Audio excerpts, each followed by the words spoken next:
Mis padres me regalan un viaje por mi cumpleaños 18, pero cuando volví la casa estaba vacía y me dijeron que ya era suficientemente grande para vivir sola. Cuando cumplí 18, mis padres me dieron lo que parecía un regalo increíble de cumpleaños, una escapada de fin de semana con todos los gastos pagados. No era nada lujoso, solo un viaje a una ciudad cercana con estadía en un hotel, pero en ese momento me sentí muy agradecida. Parecía una celebración final de mi niñez antes de entrar en la adultez. No tenía razones para sospechar que algo andaba mal. Pero cuando regresé a casa, todo había desaparecido. Los muebles, la ropa, todo. Mis pertenencias se habían desvanecido. Mi llave no funcionaba. Había un cartel de se vende al frente, y yo me quedé allí parada, preguntándome qué había pasado porque solo me había ido unos pocos días. Lo primero que pensé es que tal vez me equivoqué de dirección, pero no, la dirección era correcta y estaba parada frente a la casa donde había estado viviendo. Intenté llamar a mis padres, pero sus números estaban desconectados. No tenía nada más que una mochila de ropa para el fin de semana y un celular que se estaba quedando sin batería. Finalmente, logré contactar a una tía que me explicó lo que había pasado. Mis padres lo habían planeado durante meses, pusieron en venta la casa, se llevaron todo lo que quisieron y me dejaron atrás. Se mudaron a otro estado sin dejar dirección. Y cuando eventualmente los localicé a través de parientes lejanos, ¿sabes qué me dijeron? Que ellos ya habían cumplido su parte al criarme durante 18 años, y que ahora me tocaba a mí ser adulta. Actuaron como si fuera algo normal que se fueran sin decirme nada. Para ellos, como legalmente ya era adulta, así que debía arreglármela sola. Estaba sin hogar, sola. Sin ahorros, sin red de apoyo, nada. Abandonada de la noche a la mañana. Lo mínimo que pudieron haber hecho era decírmelo con anticipación. Y no era una desagradecida ni una floja. Tenía trabajos de medio tiempo con los que había estado ayudando en la casa, era aplicada en la escuela, hacía mis quehaceres. Siempre hice mi parte para ser una buena hija, nunca di las cosas por sentado y siempre fui agradecida. No era una malcriada, no esperaba que me mantuvieran. Estaba dispuesta a trabajar y mudarme al cumplir 18, ¿qué tan difícil era simplemente decírmelo? Me perturbaba profundamente cómo ellos pensaban que estaban en lo correcto y que yo era una malagradecida por siquiera cuestionar sus decisiones. Eran tan crueles, pero a ellos ya no les importaba porque se habían ido lejos. Me tomó años salir del agujero en el que me lanzaron. Trabajé en varios empleos, dormí en sofás de amigos, y muchas veces en mi coche cuando no tenía a dónde ir. A pesar de todo, pude estudiar en una universidad, y aunque me tomó más tiempo que a otros, hice lo mejor que pude con las cartas que me tocaron. Una vida que nunca pensaron que podría lograr. Ahora tengo 36 años, felizmente casada con mi maravilloso esposo, Samuel. Tenemos un hermoso hijo de 1 año, Oliver, y tengo una carrera que me permite tener mi propio techo sobre mi cabeza. Llegué a este punto sin la ayuda de mis padres, o incluso diría que lo hice a pesar de mis padres. Y de repente mi madre aparece después de 18 años de silencio, sin querer disculparse. Hizo como si nada de lo que sucedió hubiera pasado. Solo un mensaje casual para preguntarme cómo había estado en todo este tiempo, junto a otro diciendo que ella y mi padre estarían encantados de conocer a su nieto. Por más que ellos actuaran normal como quien se conecta con un viejo amigo, son los mismos que me abandonaron hace exactamente 18 años. No les respondí porque bueno, no creo que merezcan que les responda y no tengo nada que responderles. Quieren conocer a mi hijo, al que llaman su nieto, pero no creo que ellos sean sus abuelos. Simplemente, son las personas que vivieron conmigo hasta los 18 porque eso los obligaba la ley, pero eso era todo. Le conté a Samuel sobre el mensaje, y él se enfureció por mí. Me dijo que no les debo nada. Para Samuel, no merecen ver a nuestro hijo y no hay nada bueno de que ellos entren a la vida de él. Si eres padre lo entenderás, cosa que los míos no lo fueron conmigo, no quieres que tus hijos estén cerca de personas desagradables o que le puedan hacer daño. Así que esta es mi historia de unos padres horribles, junto a su intento de regreso a mi vida. Actualización 1. Pensaba que era todo, porque una persona normal, cuando no le respondes el mensaje, captan la indirecta de que me importas muy poco, pero los narcisistas y con derecho, como mis padres, son todo menos personas normales. Les parece bien estar años en silencio conmigo para regresar cuando se le da la gana. No funciona así, a menos que tu cerebro sea como el de una Karen o Kevin. Con mi esposo habíamos tomado la decisión de no responder ni siquiera para decirles que no, porque no se merecían eso. Y el no responder debería ser suficiente como respuesta, pero no lo fue. Para esta gente es una invitación para meterse de nuevo en mi vida sin ser invitados. Siguieron enviando mensajes. Al principio, solo era mi madre enviando mensajes. Eran casuales y sospechosamente dulces. Actuaba como si simplemente hubiera perdido el contacto por un tiempo, no como si ella y mi padre me hubieran abandonado a los 18 años sin nada. Preguntaba cómo estaba, cómo estaba mi esposo, y se deshacía en emoción por ser abuela. Me mandó fotos viejas mías de bebé, probablemente tratando de apelar a mis emociones. Las dejé sin leer. Luego los mensajes comenzaron a llegar con más frecuencia. El tono cambió de casual a confundido. Quería saber por qué no respondía, y repetía cosas como: solo queremos ver a nuestro nieto, no puedes ignorar a tu propia familia para siempre. Después de unos días dejó de enviar mensajes, y pensamos que eso era todo, pero mi padre se unió. A él no le interesó fingir dulzura, estaba frustrado desde el primer mensaje. Me dijo que estaba siendo inmadura, y que lo que sea que me molestara pasó hace mucho tiempo, y que ya era hora de superarlo. Los mensajes de texto y llamadas se volvieron constantes. Cada vez que ignoraba uno, llegaba otro. Y si bloqueaba un número, usaban otro nuevo. Y luego, un día, lo escalaron a una amenaza directa. El último mensaje de mi madre decía que, si no les permitía ver a su nieto, se verían obligados a tomar medidas. Según ellos, tenían derechos como abuelos, e iban a tomar todas las opciones legales posibles para hacerlos cumplir, me guste o no. Podía hacer esto fácil y dejarlos ver a mi hijo, o si no tendrían que tomar el camino difícil, pero para mí, para mostrarme buenos modales. Como tampoco respondía a eso porque era absurdo, ellos volvieron con algo peor. Me escribieron con otro número diferente, diciendo que iban a llamar a los servicios de protección infantil. Pensaban que no dejar a su nieto ver a sus abuelos era una especie de abuso. Se me reían los pies pensar que ellos hablaban de abuso luego de lo que hicieron. Quizás no sería abuso infantil porque ya había cumplido los 18, pero no era como si supieran lo que es ser unos buenos padres. Samuel se volvió loco cuando le mostré el mensaje. Dijo que si se atreven a hacer una denuncia falsa o siquiera intentar demandarnos por algo, no va a ser bueno para ellos, nada de nada. Y no creo que esté mal tratar así a unos padres como ellos. No tienen derecho a nada, y menos a escribirme con esas idioteces. Sé que no tienen ningún caso real con servicios de protección. Quiero decir, somos buenos padres, Oliver está seguro, amado y bien cuidado. Pero el hecho de que hayan hecho siquiera esa amenaza me dice todo lo que necesito saber. No sé cuál es su objetivo final. Tal vez creen que pueden intimidarme para que ceda. Tal vez esperan que entre en pánico y los deje entrar solo para evitar problemas. Tal vez solo están enojados porque me rehúso a hacer de cuenta que el pasado nunca ocurrió. Pero aquí está el asunto, ya no tengo 18 años y ya no los necesito en mi vida. Se aseguraron muy bien de darme una lección cuando me dejaron en la calle, ahora van a ver las consecuencias. Sobreviví sin ellos y construí una vida sin ellos, ahora no son necesarios para nada. Quizás se dieron cuenta de que abandonarme para vivir sus vidas tendría consecuencias, y ahora quieren recuperarme en la suya porque su vida es vacía. Bueno, siempre puede ser más vacía si deciden agitar el avispero. Estamos documentando todo, cada mensaje y cada llamada a buzón de voz. Si quieren jugar sucio, está bien. Pero no tienen idea con quién se están metiendo. Actualización 2. Hace unas semanas, solo me bombardeaban con mensajes y amenazas, tratando de hacerme sentir culpable para que los dejara ver a Oliver. Y ahora, han encontrado dónde vivimos. Después de que amenazaron con llamar a los servicios sociales, Samuel y yo decidimos consultar con un abogado. Necesitábamos saber cuáles eran nuestros derechos y asegurarnos de estar protegidos en caso de que realmente intentaran algo. Incluso dejamos de responder a números desconocidos, por si intentaban comunicarse de otras formas. El abogado nos tranquilizó, no tienen base legal alguna. Los derechos de abuelo solo aplican en casos extremos, usualmente cuando existe una relación previa establecida con el niño. Mis padres no han estado en mi vida desde que era adolescente. Y desde luego, no han estado en la de Oliver. Aún así, el abogado nos recomendó estar alerta. Hay personas que, cuando se dan cuenta de que no pueden ganar por la vía legal, intentan ganar por medio de la intimidación. Y eso fue exactamente lo que pasó. Hace unos días, se presentaron en nuestra casa. Yo estaba sola con Oliver en ese momento, y Samuel estaba en el trabajo. Como trabajo desde casa, solo estábamos los dos. Acababa de acostar a Oliver para su siesta cuando escuché que golpeaban la puerta. Al principio pensé que era una entrega, pero luego los golpes se volvieron más fuertes y persistentes. Miré por la mirilla y eran los padres más horribles del mundo. Nunca les dimos nuestra dirección. ¿Cómo nos encontraron? ¿Habían contratado a alguien, rastreado algún documento viejo? No lo sé, y en ese momento, honestamente, no importaba porque lo único importante era que estaban ahí.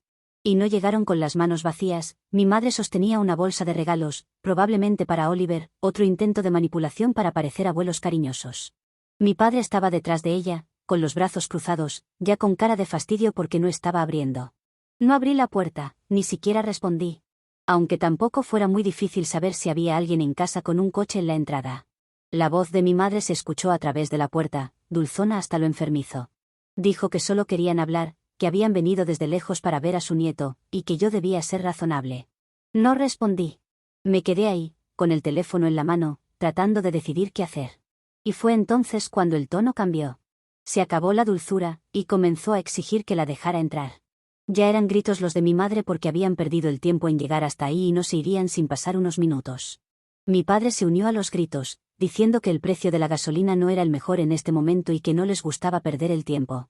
Y entonces empezaron a golpear la puerta, que si no fuera un poco más robusta podría haberla derribado. Agarré a Oliver de su cuna, con miedo de que el ruido lo despertara y se pusiera a llorar, lo que solo los alentaría más. Además, si lograban entrar, quería correr y encerrarme en una habitación mientras esperaba a la policía. A los cuales llamé luego de tener a mi hijo en mis brazos.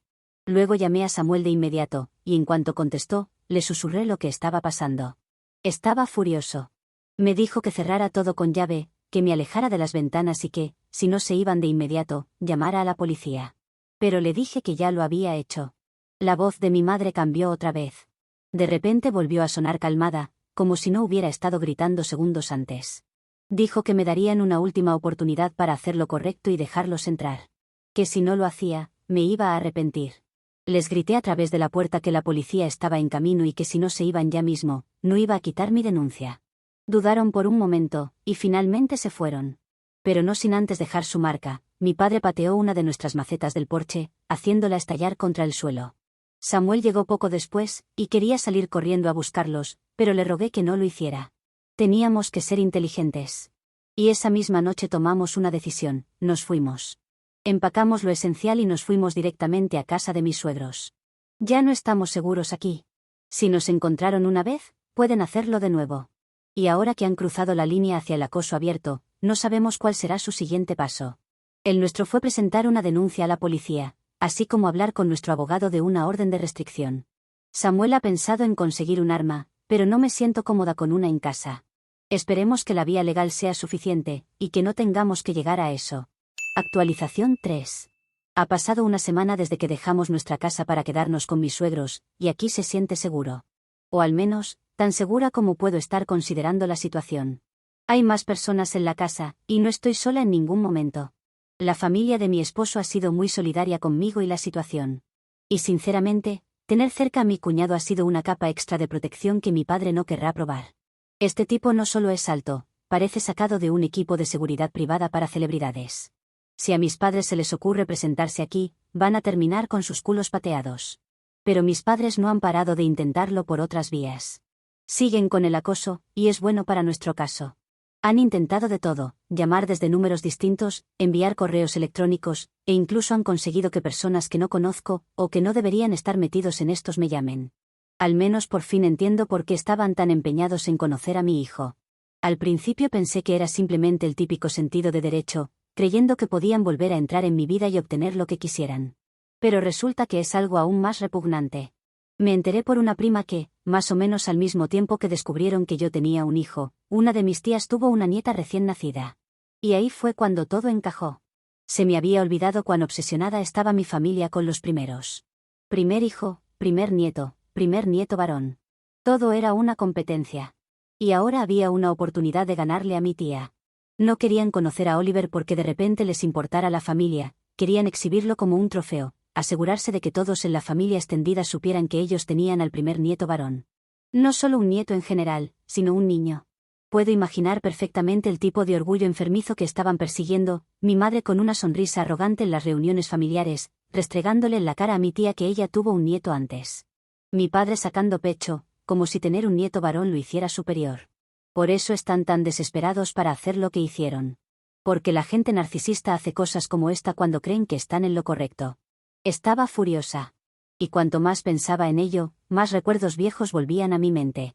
Recuerdos que no conté, porque creía que el simple hecho de abandonarme era suficiente para pintar como eran mis padres. Recuerdo haber sido niña, creciendo en una casa donde siempre sentí que nací con el género cambiado para mis padres. Fui la tercera nieta, pero más importante aún, era una niña. Y aún entonces, podía sentir la decepción. Mis padres nunca fueron abiertamente crueles al respecto, pero tampoco me hicieron sentir especialmente deseada. Siempre me comparaban con mi primo mayor, que fue el primero de la familia. A él lo trataban como si fuera realeza mis padres. Aunque era algo de la familia en general. Cada logro suyo se celebraba como si fuera un evento nacional. Sus primeros pasos, una reunión familiar. Cuando empezó la escuela, llamaron a toda la familia para contarles lo bien que le iba. Yo, solo era otra niña más, como mi prima. Recuerdo haber escuchado a mi madre hablar una vez con una de sus hermanas, que había esperado tener un varón cuando estaba embarazada de mí. Y de pronto, muchas cosas empezaron a tener sentido. Cuando me abandonaron a los 18, cuando vendieron la casa y me dejaron sin nada, pasé años tratando de entender por qué. Sí, son malas personas y egoístas, pero quería llegar al fondo del asunto. Pero no hay mucho que decir, solo me abandonaron cuando pudieron, cuando era legal, y eso es todo. Solo por ser mujer. Y aún así, aquí estoy, casi 2 décadas después, y esta tradición asquerosa sigue persiguiéndome. Y peor aún, ahora está dirigida a mi hijo. Pero mi hijo no va a ser parte de esta tradición, de eso nos vamos a asegurar. Actualización 4. Han pasado meses desde que empezó esta pesadilla. Ya no se trata solo de los cargos por acoso, y eso, por sí solo, ya habría sido suficientemente estresante, pero mis padres decidieron ir aún más lejos. Están intentando pelear por los derechos de abuelo sobre mi hijo. No debería haberme sorprendido, con lo arrogantes que son. Probablemente era inevitable. Pero saberlo no lo hace menos agotador. Mi esposo y yo estamos mental y emocionalmente exhaustos. Estos últimos meses han sido un ciclo sin fin de reuniones con abogados, de presentar documentos, y de asegurarnos de que mis padres no pudieran acercarse a nosotros. Si piensas, bueno, ahora dejarán este tema en paz y todos podremos reanudar nuestras vidas, ellos hacen algo nuevo. A estas alturas, ni siquiera vivimos en nuestra propia casa. Seguimos quedándonos con mis suegros por seguridad, y aunque estoy increíblemente agradecida con ellos, extraño tener mi propio espacio. Extraño nuestra antigua vida con Samuel antes de que mis padres irrumpieran en ella. Pero tenemos que hacerlo, porque no nos concedieron la orden de restricción para nuestros padres, porque según la justicia, todo es muy complicado con ellos ahora pidiendo derechos de abuelos. Y odio que los primeros años de Oliver estén siendo opacados por este desastre. Quiero disfrutar verlo crecer sin tener que preocuparme de si mis padres tóxicos van a hacer alguna locura. No quiero vivir constantemente paranoica, temiendo que encuentren otra manera de invadir nuestras vidas. Nosotros también estamos demandando por acoso al mismo tiempo, pero es todo una gran bolsa de estiércol de acciones legales que no se termina nunca. La idea era hacer esto para darles a entender que no nos íbamos a dejar intimidar por ellos. Pero en su lugar, dejaron de intimarnos físicamente y por diferentes medios de comunicación, para hacerlo legalmente. Mis padres están intentando argumentar que yo nunca he querido dejarlos entrar en mi vida, y estoy haciendo lo mismo con mi hijo. Que ellos fueron unos padres amorosos durante 18 años y ahora no pueden creer que yo sea así con ellos. Es una locura, pero eso es lo que están usando como argumentos contra mí, para desgastarme. No creo que la estrategia ganadora para ellos sea ganar aquí, solo quieren que me desgaste y les diga que está bien que lo conozcan. Y parece estar funcionando. Salvo por el hecho de que aunque estemos cansados de todo esto, tenemos energía para seguir peleando. Mi combustible es el que los odio, tanto por abandonarme y por lo que están haciendo. Así que con eso me mantengo en la pelea. 2 pueden jugar al juego de desgastar al otro. Y cuando los desgaste voy a ir por más. Actualización 5. Ha pasado casi 2 años desde que comenzó esta pesadilla, y por fin puedo decir que somos libres. Ganamos todos los casos. Después de todo el estrés, las amenazas y el agotamiento total de luchar por nuestra paz, finalmente pusimos fin a los intentos implacables de mis padres por meterse a la fuerza en nuestra vida. La demanda por obtener derechos de abuelos ha sido desestimada y archivada. Mientras que la demanda por acoso ha fallado a nuestro favor y ellos fueron ordenados a pagar cerca de $15.000. Una factura muy alta por una maceta rota. Pero aunque ganamos, mi esposo y yo decidimos que no podíamos correr más riesgos. Por eso, hace un mes, empacamos y nos fuimos del país. Ahora vivimos en el extranjero, y sinceramente, todavía se siente irreal. Nos establecimos en el país de origen de mi suegra, y por suerte, la transición ha sido relativamente fluida. Samuel tuvo la suerte de ser reasignado dentro de su misma empresa, y hasta nos subsidiaron parte del traslado, lo cual fue una gran ayuda. En cuanto a mis suegros, decidieron venirse con nosotros, ya que ya estaban planeando jubilarse aquí, y aunque ha sido un gran cambio, por ahora nos estamos adaptando bien. ¿Y mis padres? Bueno, la última vez que supe de ellos, seguían quejándose. Sí, han bajado un poco el tono de los ataques directos, probablemente porque saben que no pueden permitirse más problemas legales, pero eso no significa que hayan parado por completo de hacerse ver como víctimas. Pero nunca nos volverán a encontrar. Actualización 6. Todo ha estado muy tranquilo con mis padres, no han podido encontrarnos de ninguna forma donde vivimos. Y debo admitir que este país me ha gustado más de lo que imaginaba al principio. Vivimos en un barrio más seguro que en el que vivíamos antes, y no me refiero solo a la seguridad respecto a mis padres, sino en general. Así que este cambio ha resultado bastante positivo. Lamento comenzar con lo positivo y ahora pasar a los aspectos negativos, porque sé que eso puede ponerlos en un estado de ánimo peor que si hubiera empezado por aquí, y dejado lo positivo para el final. Pero, esto solo es negativo si eres mis padres, porque para el resto de personas, incluyendo a Samuel y a mí, estas cosas se sienten bastante positivas. ¿Recuerdas que te conté que a mis padres les encantaba competir con la familia para ser los primeros en todo? Bueno, ya perdieron la competencia de tener al primer nieto varón. Así que mi tía, que es bastante parecida a ellos, o quizás incluso peor, no dejó pasar la oportunidad para burlarse durante una reunión familiar. No paraba de mostrar a su nieto, una y otra vez, y preguntarles por el suyo. Eso duró un par de horas, hasta que mi madre, sin previo aviso, le dio una bofetada a mi tía mientras aún sostenía al bebé en brazos. Mi prima y su esposo tuvieron que intervenir, porque la atacó cargando al bebé. Como resultado, mi padre también se metió, y empezaron a pelear con el esposo de mi prima. La reunión terminó muy rápido cuando llegó la policía y se llevó detenido tanto al esposo como a mi padre, y además se presentaron cargos contra mi madre. Desde entonces, mis padres no son invitados a ninguna reunión familiar, y además tuvieron que pagarle a mi tía $1.800 por la bofetada, y $2.400 a los padres del bebé. Mi prima me contó todo esto mucho tiempo después de que sucedió, porque no sabía si yo quería enterarme de cosas relacionadas con mis padres, dado nuestro historial. Pero le dije que estaba loca si pensaba que no querría enterarme de algo así. Además, aquí es muy seguro, pero también de lo más aburrido. No te enteras de chismes como estos. Mis padres ya no tienen que preocuparse por competir dentro de la familia, y yo no tengo que preocuparme de que quieran usar a mi hijo para competir, porque ya no tienen familia.